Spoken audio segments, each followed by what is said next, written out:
OceanLotus, a.k.a. Cobalt Kitty, a.k.a. APT-32, is out and about and using a steganographic vector to deliver its loader. Georgia Tech suffers a major data breach with access to student, staff, and faculty records by parties unknown. Research universities remain attractive targets.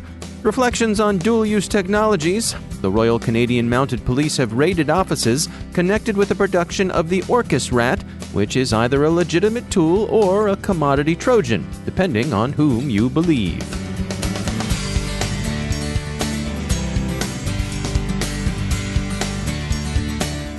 Now a moment to tell you about our sponsor, Observit. The greatest threat to businesses today isn't the outsider trying to get in. It's the people you trust, the ones who already have the keys. Your employees, contractors, and privileged users. In fact, a whopping 60% of online attacks today are carried out by insiders. Can you afford to ignore this real and growing threat? With Observit, you don't have to. See, most security tools only analyze computer, network, or system data. But to stop insider threats, you need to see what users are doing before an incident occurs. Observit combats insider threats by enabling your security team to detect risky activity, investigate in minutes, effectively respond, and stop data loss. Want to see it in action for yourself? Try Observit for free. No installation required. Go to observit.com/cyberwire. That's observit.com/cyberwire.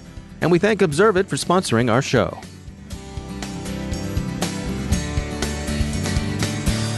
From the CyberWire studios at Data Tribe, I'm Dave Bittner with your CyberWire summary for Wednesday, April 3rd, 2019. Researchers at the security firm BlackBerry Cylance have new information on OceanLotus, also known as APT-32 and Cobalt Kitty, the Vietnamese threat group that's been particularly active over the past few months. They've discovered several purpose-built backdoors and evidence that the group is using obfuscated Cobalt strike beacons for command and control. Most interesting, though, is Cobalt Kitty's payload loader, which is steganographic. It conceals itself inside an image, specifically in a .png file. BlackBerry Cylance points out that the threat group has taken pains to alter the image they use as little as possible to pass through malware screens that might otherwise block it. Once executed, the loader installs either a version of a DNS or a REMI backdoor in the victim machine. The attack is easily modifiable to carry out any number of other payloads, and the researchers think that Cobalt Kitty must have invested quite a bit to develop the purpose-built tools they use. BlackBerry Cylance calls them bespoke, like a suit designed and tailored just for the wearer. This isn't commodity stuff off the rack. It's solid work, so hope you don't run into it. Many organizations, and particularly smaller ones with limited resources, approach cybersecurity primarily from a defensive posture. Make sure no one can get in and see your stuff. Roy Zur is CEO at Cybint Solutions, and he makes the case that organizations of all sizes need to look beyond security toward intelligence and even threat hunting. In general, when we think about intelligence collection, it's not different when we think about cyber intelligence than we compare it to the more traditional signal intelligence. So personally, my background was I was doing about 10 years of military intelligence in Israel.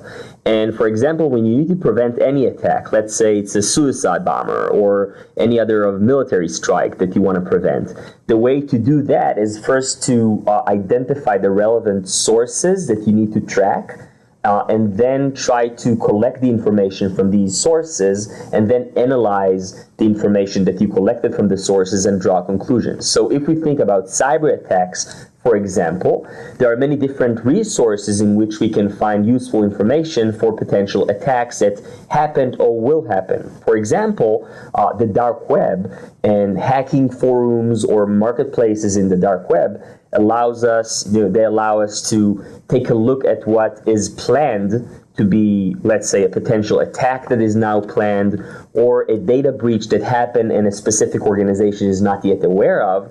Once we track the specific forums and groups and marketplaces in the dark web, we can identify when specific information is being leaked there or being discussed there, and it can provide us information or potential information about a future attack that is going to happen.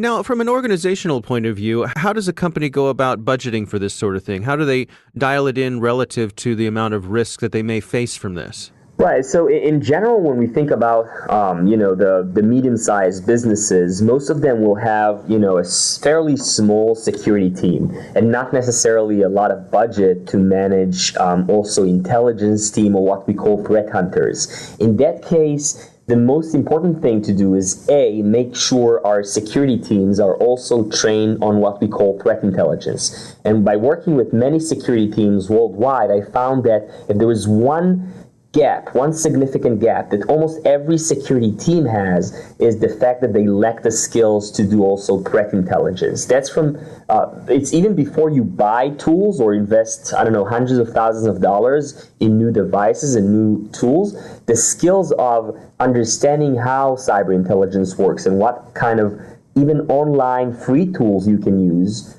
to better do it for your organization, that's the first step.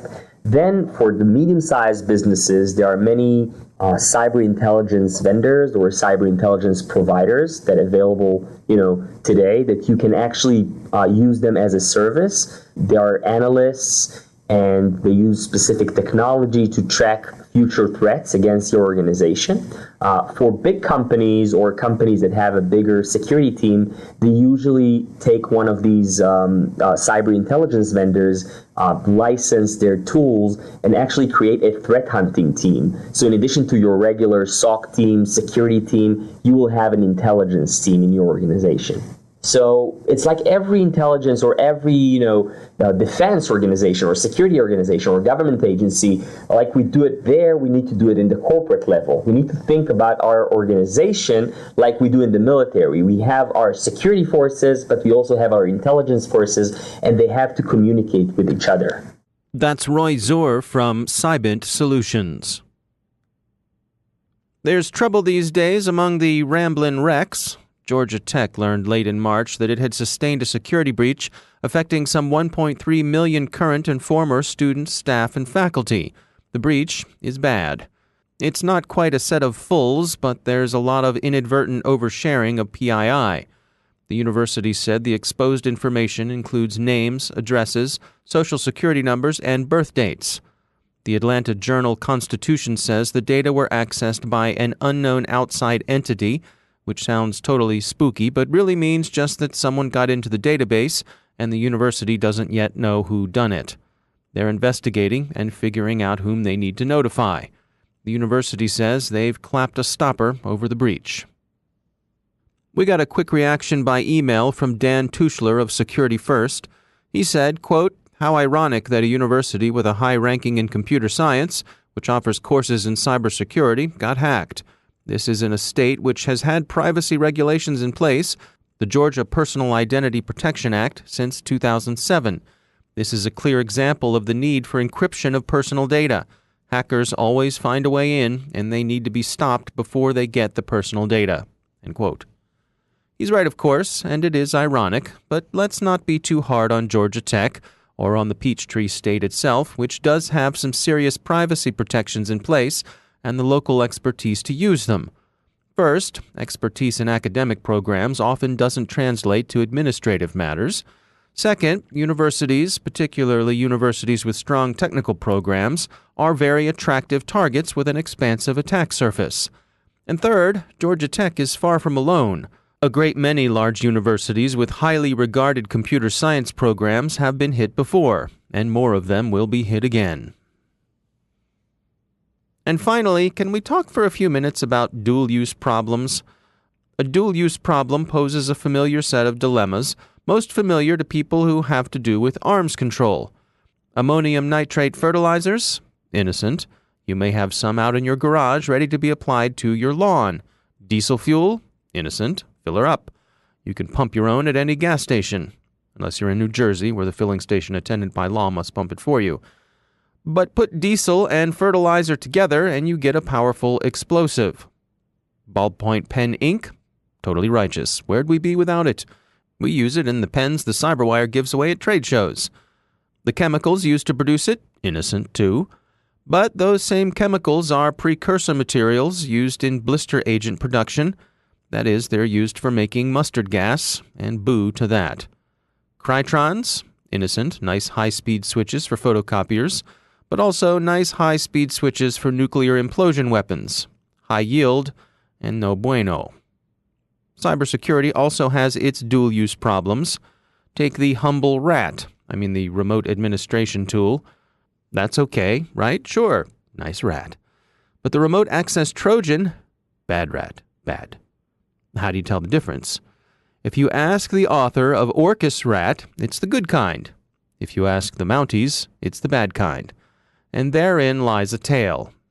The Royal Canadian Mounted Police late last week raided the residence of an Ontario software developer, John Revesz, who wrote and sold Orcus RAT through his company Orcus Technologies. There are problems with Orcus RAT. One of them is the markets it's found its way into. It's being traded in various black markets. Another problem is its use in various attacks since its introduction in 2015. Mr. Revesz says Orcus is legit, the nice kind of rat, and that it's just being abused by bad guys who happen to have bought it. Poor rat. Besides, rats don't hack people. People hack people. Most security experts would demur, seeing in Orcus features that really do hiss and bite like a bad rat. Still, Orcus does seem to be a dual-use item. Ilya Kolichenko, CEO of web security company High Tech Bridge, emailed us some comments. He said, quote, "It's pretty difficult to draw a straight line and delineate legitimate RA software from malware. Unless the RAT in question cannot be used by its design for anything but malicious activities, it will be quite complicated to charge its author with a crime. However, a walkthrough with customers may shed some light on past cybercrimes committed by unscrupulous buyers who purposefully acquired the tool to break the law." End quote. He looks forward to the findings of fact and to the investigation of intent. We'll know soon enough if the Mounties got their man or their rat. And finally, in a very odd story out of Florida, the U.S. Secret Service over the weekend detained a woman, Yujing Zhang, who was carrying at least one, maybe two Chinese passports, a laptop, 4 phones, and at least one dongle as she sought entrance to President Trump's Mar-a-Lago estate and club. She said she was there to use the pool, then said her father was a member, and then that she was there as an invited guest to a United Nations Chinese American Association event. At this point, it all just became too implausible, especially since there was no such event, and the Secret Service took her into custody. The devices she had with her are said to contain what the Miami Herald helpfully, if perhaps redundantly called, malicious malware. Or maybe the dongle and so on were potentially dual use, like a rat. And people have checked and found that the malware was the bad kind, and not the beneficial kind that might be on anyone's laptop or tablet. In any case, Ms. Zhang has been charged with making false statements to a federal law enforcement officer and entering a restricted area. No word on whether she got to take a dip in that pool, but probably not. Now a moment to tell you about our sponsor, ThreatConnect. Designed by analysts but built for the entire team, ThreatConnect's intelligence-driven security operations platform is the only solution available today with intelligence, automation, analytics, and workflows in a single platform. Every day, organizations worldwide use ThreatConnect as the center of their security operations to detect, respond, remediate, and automate. With all of your knowledge in one place, enhanced by intelligence, enriched with analytics, driven by workflows, you'll dramatically improve the effectiveness of every member of the team. Want to learn more? Check out their newest ebook, SOAR Platforms.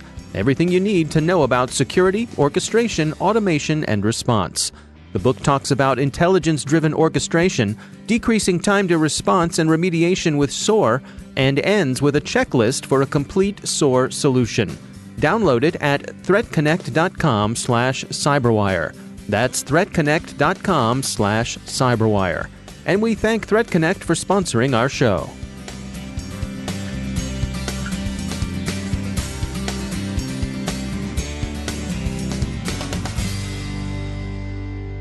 And joining me once again is David Dufour. He's the Vice President of Engineering and Cybersecurity at Webroot. David, it's great to have you back. You all recently published your 2019 threat report A lot of interesting stuff in here. Take us through. What did you find? First of all, great to be back, David. And yes, every year we take a look at our data that we've been collecting on threats, things we're seeing out there in the wild, and we publish the annual threat report. And it's pretty big, so I'm not going to sit here and read it to you. But some super curious things we found. One of the key things was 40% of malicious URLs we found to be inside of good domains. So as your listeners know, I'm sure a domain is like google.com or webroot.com, and a URL is something that's like webroot.com/business/ information.html. And so the URLs that we're seeing, a significant proportion of them that are malicious, that are hosting malware, that are trying to do phishing, or things of that nature, are living inside of good domains. So describe, what does that mean? I mean, someone has compromised a legitimate domain and they're sort of hiding a malicious URL within there? That's exactly right. And it's typically a non-navigable link. So it's not like they hacked a domain and then changed one of the links or added a link that sends you to something bad. They literally went in there and, at webroot.com or mydomain.com/malware/thisisavirus.exe. They dump some malware on that actual server or provide a link to a location, a server inside of that domain that allows them to deliver malicious payloads. And how should folks protect themselves against that? I mean, there must be a lack of awareness there, right? Well, it's interesting because there is something of a lack of awareness, and what you really do need is a solution that will not only prevent if the malware gets on your computer, but is actually analyzing the domains you're either browsing to or looking at, in your behind the scenes where maybe web pages are navigating to or programs are navigating to that will then block that access to that malicious URL. Now, another thing that you found, you all were tracking phishing attacks. You saw some movement there? Yeah, I'm sure everybody's getting tired of hearing about phishing attacks, but boy, that's something that just won't go away. We saw a 36% increase over the last year, and we've seen just an astronomical growth in a number of phishing sites. Over 2018, over 220% increase. And that's saying a lot because phishing sites go up and down all the time. So to see that kind of growth, it's just phenomenal. But what you're seeing is it's really become an automated process where people have gotten really sophisticated in their ability to find places to drop phishing payloads, again, using potentially good domains, and then just gather data through automated processes. So it's continuing to balloon. Now, you also found some interesting things when it comes to places that malware try to install themselves. So what's going on here? Yeah, so this is like one of those old is new, and sometimes we just got to refresh things because people aren't that creative. But we're seeing, as usual, tons and tons and tons of malware being dropped into your app data, your temp, and your cache folder. You shouldn't be going in there and locking down your app data folder because, applications need to install there. But the thing is, these folders where we're seeing this stuff installed, if whatever permissions that a specific user has when a malware lands on the machine, that malware is going to end up with the same permissions. So things like making sure you have proper permissions configured on your machines, and then again, any almost rudimentary endpoint solution is going to protect against malware running in these folders.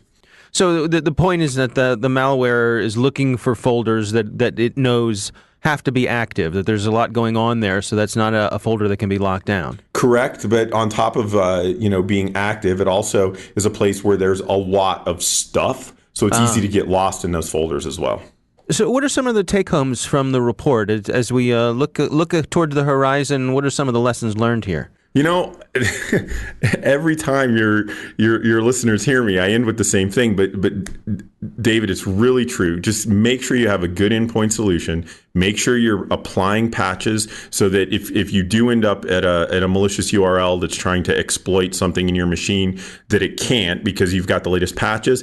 And make sure you got your data backed up because at the very worst, you can format your computer and restore your data. I mean, that's the same takeaways we always have. They remain tried and true today. All right. Good enough. I guess don't mess with success, right? Exactly. Yeah. All right. David Dufour, thanks for joining us. Thank you for having me. And that's the CyberWire. For links to all of today's stories, check out our CyberWire daily news brief at thecyberwire.com. Thanks to all of our sponsors for making the CyberWire possible, especially our supporting sponsor, Observit, the leading insider threat management platform. Learn more at observit.com.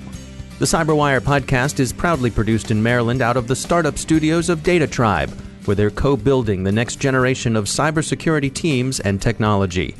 Our CyberWire editor is John Petrick, social media editor Jennifer Iben, technical editor Chris Russell, our staff writer is Tim Nodar, executive editor Peter Kilpie, and I'm Dave Bittner. Thanks for listening.